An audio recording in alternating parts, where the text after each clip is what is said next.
अच्छा जी, इस video lecture में हम बहुत सारे डिफरेंट टाइप्स की जो प्राइसिंग स्ट्रेटजीज़ हैं उनको ब्रीफली ज़रा डिस्कस करते हैं। ठीक है, तो प्राइसिंग स्ट्रेटजीज़ में सबसे पहली चीज़ जो आ रही है वो है हमारी कॉस्ट प्लस प्राइसिंग। अब कॉस्ट प्लस प्राइसिंग में भी दो चीज़ें हैं, एक है फुल कॉस्ट प्लस प्राइसिंग और एक है marginal cost plus pricing. Pricing strategies का मतलब ये है कि यार आप जब कोई प्रोडक्ट बेचोगे तो उसकी क्या प्राइस चार्ज करोगे, सेलिंग प्राइस क्या रखोगे और सेलिंग प्राइस कैसे कैलकुलेट करोगे। फुल कॉस्ट प्लस प्राइसिंग में लिखा हुआ है तो आता है कि is a method of deciding the sales price by adding a percentage markup for profit to the full cost of the product. The full cost में इंक्लूड प्रोडक्शन कॉस्ट ओनली और इट में include some absorbed admin selling and distribution overheads. इस तरीके में company क्या करती है, company देख लेती है कि भाई मटेरियल का खर्चा कितना हुआ, लेबर का खर्चा कितना हुआ, ओवरहेड्स का खर्चा कितना हुआ, कोई फिक्स कॉस्ट है तो फिक्स कॉस्ट पर यूनिट के हिसाब से उसका खर्चा कितना हुआ। एक फुल कॉस्ट कैलकुलेट करती है, मान लो 100, और लेट से उसने ये सोच लिया कि भाई 30% हम प्रॉफिट ऐड करेंगे, यानी कि 30 रुपये ऐड करेंगे और 130 में कोई प्रोडक्ट को बेचेंगे। एज सिंपल एज डैट, इसको हम लोग फुल कॉस्ट प्लस प्राइसिंग कहते हैं। अच्छा, मैं सारी चीज़ें सारे मेथड्स बड़े ब्रीफली डिस्कस करूंगा। फिर है marginal cost plus pricing, involves adding a profit margin to the marginal cost of the product only.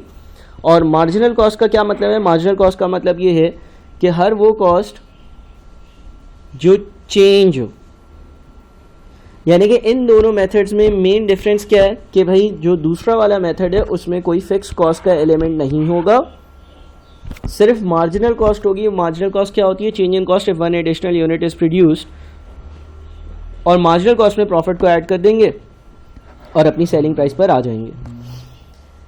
फिर अगली चीज है price skimming,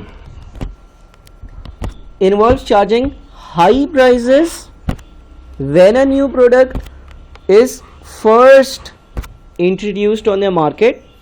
it is appropriate when the product is new and different, product have a short life cycle and so need to recover their development cost and make a profit relatively quickly। बड़ी common strategy, कोई नया product आया जिसके ऐसे features हैं जो किसी और प्रोडक्ट में नहीं है। कंपनी ने सोचा कि यार लेट से एक मोबाइल फ़ोन है, कंपनी ने सोचा यार इसको हम लॉन्च करते हैं मार्केट में 90,000 रुपये पर, जो लोग अफोर्ड कर सकेंगे वो इसको ख़रीदेंगे, हमें बहुत फ़ायदा होगा। इसमें कुछ ऐसी बातें हैं जो दूसरे फ़ोन्स में नहीं है, जो पिछले मॉडल्स में नहीं है, और 90,000 रुपये पर हम इसको बेचेंगे। पहला 1 महीना या 2 महीने जब ये थोड़ा सा कॉमन हो जाएगा, या हमें एज अ कंपनी ये लगेगा कि वो लोग ख़रीद चुके हैं जो 90,000 पर इसको अफोर्ड कर सकते हैं, फिर 2 महीने बाद हम इसकी प्राइस जो है वो 70,000 कर देंगे, 60,000 कर देंगे, कम कर देंगे सिग्निफिकेंटली। इसमें मेन हम लोग करते ही हैं कि हम उन कस्टमर्स को पहले टारगेट कर लेते हैं जिनकी अफोर्डेबिलिटी बड़ी आराम से लग्जरी आइटम्स की होती है, और जो लोग अफोर्ड कर सकते हैं हाई प्राइसेस पर पहले उनको ये चीज़ बेच दी जाती है और फिर उसकी प्राइस कम कर दी जाती है। या कभी कभार ऐसा भी होता है कि एक प्रोडक्ट की प्रेस्टीज दिखाने के लिए उसकी प्राइसेस को नॉर्मल से ज़्यादा पर लॉन्च किया जाता है। फिर है पेनिट्रेशन प्राइसिंग, ये प्राइस स्कीमिंग का उल्टा है। Involves a policy of low prices when a product is first launched in order to obtain strong demand for the product. It is appropriate when the firm wishes to discourage new entrants from entering the market. There are significant economies of scale to be achieve from a high volume of output. Penetration pricing जो है ना, इसमें company क्या करती है कि अपने product की प्राइसेस बहुत कम रखती है, बिकॉज इसका मेन मकसद होता है मार्केट में पेनेट्रेट करना। मार्केट में पेनेट्रेट करने का मतलब यह है कि मार्केट में एंटर होना। मार्केट में एक प्रोडक्ट मिल रहा है लेट से 20 पर, ये कंपनी आएगी बोलेगी यही प्रोडक्ट हमसे ले लो 15 में, इसको हम पेनेट्रेशन प्राइसिंग करेंगे।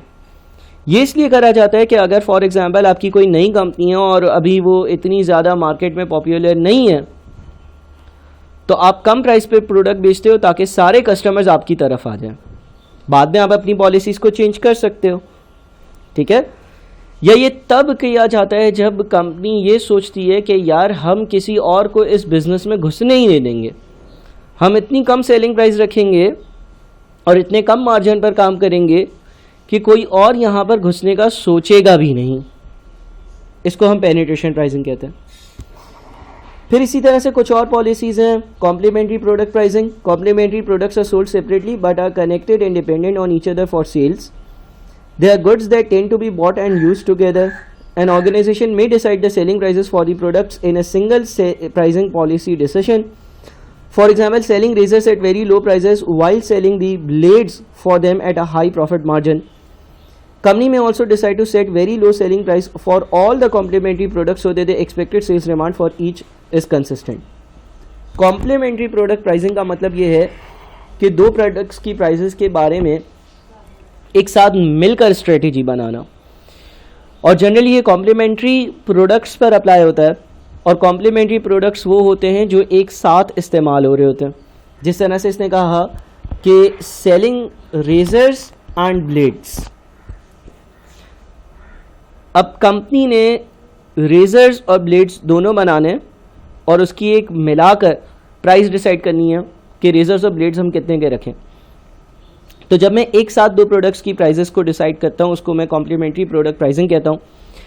कंपनी ये मिसाल के तौर पर कभी कभार करती है कि यार वो रेजर्स बड़े सस्ते में दे देगी, ठीक है, ताकि हर किसी के हाथ में उसी कंपनी के रेजर्स हो।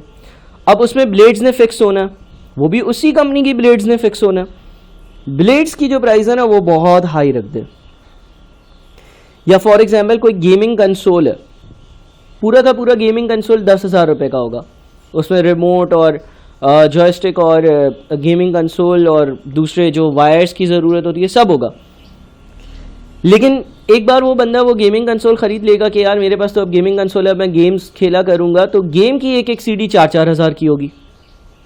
तो अब आप मजबूर हो गए कि यार मैंने तो गेमिंग कंसोल ख़रीद लिया, अब उसमें तो वही गेम्स चल सकती हैं जो 4,000 रुपये की एक सीडी है, ठीक है।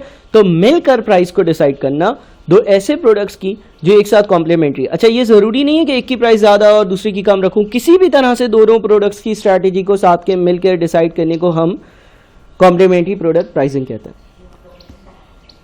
अच्छा, कॉम्प्लीमेंट्री प्रोडक्ट प्राइसिंग में ये ज़रूरी है वो दोनों प्रोडक्ट्स आपस में एक दूसरे के साथ कॉम्प्लीमेंट करते हो, यानी कि यूज़ होते हो। Product line pricing, a product line is a group of products that are related to one another.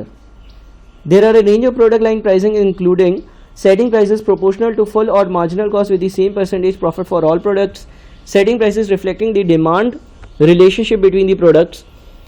Product line pricing जो है वो कॉम्प्लीमेंट्री से सेम है, लेकिन कॉम्प्लीमेंट्री में प्रोडक्ट्स एक दूसरे के साथ यूज हो रहे थे और यहाँ पर रिलेटेड टू वन अनदर है। फॉर एग्जाम्पल किचन के सारे आइटम्स, ठीक है। A product line is a group of products that are related to one another. There are a range of product line pricing strategies including setting prices proportional to full or marginal cost with the same percentage for all products. मिसाल के तौर पर मैंने सोच लिया कि मैं refrigerators बनाऊंगा, रेफ्रिजरेटर ए, रेफ्रिजरेटर बी, रेफ्रिजरेटर सी, और हर रेफ्रिजरेटर पर मैं ना 30% प्रॉफिट रखूंगा। अब ये 100 का पड़ा तो ये 130 का बेचूंगा, ये 200 का पड़ रहा है अगर कॉस्ट की टर्म्स में तो 260 का बेचूंगा, ये 300 का पड़ रहा है तो मैं 390 का बेचूंगा। यानी कि यहाँ पर क्या है, यहाँ पर मैंने सेटिंग प्राइसेस नंबर 1 का था फुल प्रोपोर्शनल टू फुल और marginal cost with the same percentage profit for all products. ऐसे मैं सोच लूँ कि यार जो भी प्रोडक्ट्स मैं बनाऊंगा ना उन पर 30% प्रॉफिट रखूँगा। या फिर है setting prices reflecting the demand relationship between the products. या मैं क्या कर दूँ कि यार ये रेफ्रिजरेटर ए है, ये रेफ्रिजरेटर बी है, ये रेफ्रिजरेटर सी है, एक ही डिमांड ज़्यादा है प्राइस ज़्यादा रख दूँ, as compare to B, B की कम रख दूँ, as compare to C, C की ज़्यादा डिमांड है ज़्यादा प्राइस रख दूँ। एक दूसरे से ताल्लुक बनाते हुए प्राइसेस को सेट कर दूँ या हर किसी के बारे में सोच कर प्राइसेस को सेट कर दूँ। उसके बाद है volume discounting. It is a reduction in price given for larger than average purchases. The aim of a volume discount is to increase the sales from large customers. Discount देने को कहते हैं। Price discrimination, same product service is sold at different prices to different customers. This can be very difficult to implement in practice. There are a number of bases on which such discriminating prices can be set. Price discrimination का मतलब ये है कि एक ही product को अलग अलग customers को अलग अलग रेट्स पर बेचना, ठीक है। या अलग अलग वक्त पर अलग अलग प्राइस पर बेचना, इसको हम प्राइस डिस्क्रिमिनेशन कहते हैं। यानी कि एक प्रोडक्ट फॉर एग्जांपल अगर गांव देहात में सस्ता है तो शहर में महंगा होगा, ये भी प्राइस डिस्क्रिमिनेशन की एक मतलब एक तरीका ही है, ठीक है ना। अगर आप किसी गांव में जाकर फल सब्जी खरीदोगे और वही फल सब्जी सेम फल सब्जी शहर में खरीदोगे, प्राइस चेंज होगी। सेम प्रोडक्ट है, सेम सर्विस है, प्राइस डिस्क्रिमिनेशन है, ठीक है। क्यों है? इसलिए है क्योंकि बेचने वाले को ये पता है कि यार गांव में अगर बेचूंगा तो वहाँ पर लोग इसको इतना अफोर्ड नहीं कर सकते, सस्ते में बेचो। शहर में बेचूंगा तो वहाँ पर लोग जो है वो उसको अफोर्ड कर सकते हैं, महंगे में बेचो। दूसरा, गांव में बेचूंगा तो वहीं पर अगर चीज़ बनी हुई है, वहीं पर मैन्युफैक्चर हुई हुई है, वहाँ की एक्सेसिबिलिटी आसान है, शहर की जो ट्रांसपोर्टेशन कॉस्ट है वो ज़्यादा है। इसी तरह से आप मोबाइल फ़ोन कंपनीज़ की बात कर सकते हो। देखो, मोबाइल फ़ोन कंपनीज़ भी प्राइस डिस्क्रिमिनेशन करती हैं। कैसे? जो बंदा ख्वारी करता है, जिस तरह से मुझे याद है कि मैं जब स्टूडेंट लाइफ में था तो एक लिमिटेड अमाउंट में मुझे अपना मोबाइल फ़ोन जो है उसका बैलेंस रिचार्ज भी करवाना होता था और जो है वो सारे अपना SMS और कॉल्स की ज़रूरियात पूरी करनी होती थी। तो हम ख्वारी करते थे और हम ये ढूंढते थे कि यार कौन सा पैकेज करवाएं, कौन सा SMS का पैकेज करवाएं। मतलब 25-25, 30-30 रुपये बचाने के लिए भी जो है ना हम आधा घंटा ख्वारी करते थे, इंटरनेट पे देखते थे कि कौन सा पैकेज सस्ता है और फिर उसको एक्टिवेट करवाते थे और फिर वो एक्सपायर हो जाता था 1 दिन बाद या 3 दिन बाद या 7 दिन बाद। तो फिर याद रखते थे कि अच्छा इस दिन एक्सपायर होगा, उस दिन नया हम जो है वो पैकेज करवाएंगे। लेकिन आजकल के हालात में ऐसा नहीं है। आजकल के हालात में मैं शायद 30-40 रुपये को कंसिडर ही नहीं करूँगा, बिकॉज उसको करवाने के लिए जो मैं पहले टाइम इन्वेस्ट करता था वो वर्थ इट था। लेकिन आज मैं ये सोचता हूँ कि अबे 40 रुपये बचाने के लिए मैं 2 घंटे लगाऊँ, उससे अच्छा मैं कोई और काम कर लूँगा और मैं शायद ज़्यादा पे कर दूँ। एक मिसाल ले लो, एक टेलीफोन कंपनी है, वो बोलती है, सेम सर्विस देती है, वो बोलती है यार हम आपसे 100 रुपीज़ पर वीक चार्ज करेंगे एक सर्विस के, और दूसरा ऑप्शन देती है हम आपसे जो है ना वो 600 रुपीज़ चार्ज करेंगे per month. Same service, same number of messages and so on, यानी कि सारी चीज़ें सेम समझ लो। फॉर एग्जांपल अगर पूरे महीने के लिए आपको 400 SMS मिल रहे हैं तो हफ्ते के लिए 100 SMS मिलेंगे। पूरे महीने के लिए अगर 800 मिनट्स मिल रहे हैं तो हफ्ते के लिए 200 मिनट्स मिलेंगे। अगर मैं वर्किंग इंडिविजुअल हूँ तो मैं कभी भी इसको प्रेफर नहीं करूँगा। मैं प्रेफर करूँगा यार एक साथ मुझसे 600 रुपये ले लो महीने के और बस ये चलता रहे।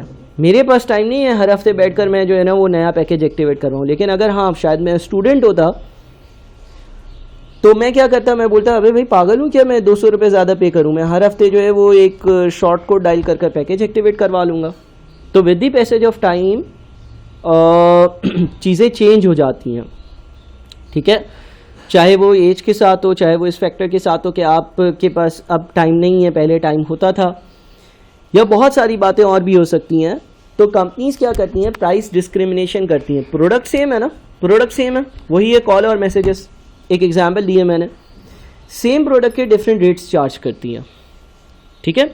सो लिखा हुआ है सेम प्रोडक्ट और service is sold at different prices to different customers, this can be very difficult to implement in practice, there are a number of basis on which such discriminating prices can be set by market segment, different rates for young people and old people और students and others, जो अभी मैंने example दी, ठीक है। अच्छा अब इसमें एक और फैक्टर जिसको कंसिडर करना पड़ता है वो ये है कि रीसेलिंग ना हो जाए। रीसेलिंग पॉसिबल नहीं होनी चाहिए। रीसेलिंग का क्या मतलब है, एक बच्चा मेरे पास आया, बोला सर ये आपको 200 रुपये बचेंगे ना, आपके लिए शायद मायने नहीं रखते, मेरे लिए बहुत मायने रखते हैं, आप प्लीज़ मुझे दे देना। मैं ये चीज़ इंश्योर कर लेता हूँ कि आपके मोबाइल में हर हफ्ते पैकेज जो है वो ऑन हो जाएगा। अब अगर फॉर एग्जांपल कोई मोबाइल फ़ोन वाली कंपनी है, वो ये कहती है किसी भी मोबाइल से आप किसी भी और मोबाइल का पैकेज एक्टिवेट कर सकते हो, मैं उस बच्चे को बोलूँगा सही है यार तू रख ले मुझसे 600 और तू बल्कि पूरे साल के रख ले और मुझे एक्टिवेट करवा कर दे देना ना। यहाँ पर क्या है, रीसेलिंग पॉसिबल है, यानी कि उसने पैकेज करवाया और मेरे मोबाइल में करवा दिया। अब मुझे मेरा जो हेडेक था वो अभी भी नहीं करना, तो देखो अगर रीसेलिंग पॉसिबल होगी ना तो प्राइस डिस्क्रिमिनेशन अच्छी पॉलिसी नहीं होगी, बिकॉज फिर उसको लोग अपने बेनिफिट के लिए यूज़ करना शुरू कर देंगे, ठीक है। फिर है by product version, basic package and add on package, ये बहुत कॉमन है, ठीक है। By place different prices for theatre tickets according to the location, same movie के टिकट्स अलग अलग प्राइजेस पर बिकती हैं। आपने बिल्कुल फ्रंट रो में बैठना है तो प्राइस कम होती है, बिकॉज स्क्रीन आपको गर्दन ऊपर कर शायद देखनी पड़ेगी। आप अगर बिल्कुल कॉर्नर वाली टिकट्स लोगे उसकी प्राइस डिफरेंट होगी, बिल्कुल सेंटर और बैक वाली टिकट्स लोगे उसकी प्राइस जो है वो ज़्यादा होगी, बिकॉज वहाँ से सबसे क्लियर व्यू आता है। By time off peak low rates and peak with high rates, वो होता है ना कि इस वक्त जो है आप फ़ोन्स इस्तेमाल करोगे तो सस्ता, इस वक्त करोगे तो महंगा, वो वाली चीज़। Price discrimination is possible if a number of conditions are present. Segmental market, यही कि आप मार्केट को सेगमेंट कर सको, एक कस्टमर को ये ना बताओ दूसरे को वो रीसेल ना कर सके। No chances of a black market, black market यही वाली हो गई ना कि वो बच्चा बोल दे सर एक काम करना, आप मुझे ये हेडेक दे दो, मैं भी आपको भी बेनिफिट दे दूंगा, आपको जो चीज़ 600 की पड़ती है ना 500 की पड़ेगी, आपका जो हेडेक था ना वीकली वाला वो मैं मैनेज कर लूँगा। फिर है relevant cost, this approach identifies a price at which the organisation will either make a profit nor make a loss. This price may be set if organisation wishes to increase the market share. अच्छा, relevant cost हमने पढ़ा था, relevant cost is future incremental cash flow. मैं कोई decision लेता हूँ तो उसकी वजह से जो इंक्रीमेंटल कैश फ्लोज आने होते हैं उसको मैं रेलेवेंट कॉस्ट कहता था, ठीक है। और फॉर एग्जाम्पल लेट से एक इदारा है और उसको ये पता है कि यार हम प्रोडक्ट ए बनाएंगे ना जो एक कस्टमर मांग रहा है, तो हमारा खर्चा 5 रुपये का मटीरियल होगा और लेबर होगा 3 रुपये, यानी कि 8 रुपये लगेंगे। ये रेलेवेंट कॉस्ट है उसके हिसाब से। तो इदारा बोले इसी पे चीज़ें जो है ना वो बेच दो, कुछ कमाओ नहीं, लेकिन जो हमारे पास से जा रहा है उसकी कॉस्ट को कवर कर लो। ऐसा क्यों करेगा इदारा? ताकि उसका मार्केट शेयर इंक्रीज़ हो, कॉस्ट टू कॉस्ट चीज़ें बेचना, ताकि आप अपने मार्केट शेयर को इनहेंस कर लो, अगर आपका मकसद ये है कि पहले मैं मार्केट को कैप्चर कर लूँ, ठीक है। तो ये बहुत सारे अलग अलग प्राइसिंग के तरीके थे, दूसरे वीडियो लेक्चर्स भी प्राइसिंग के मैंने अपलोड किए हुए हैं, आप लोगों ने सारे देखने हैं, इसको कंप्लीट करना है और लाइव क्लास में मुझसे डिस्कशंस करनी है। बहुत शुक्रिया।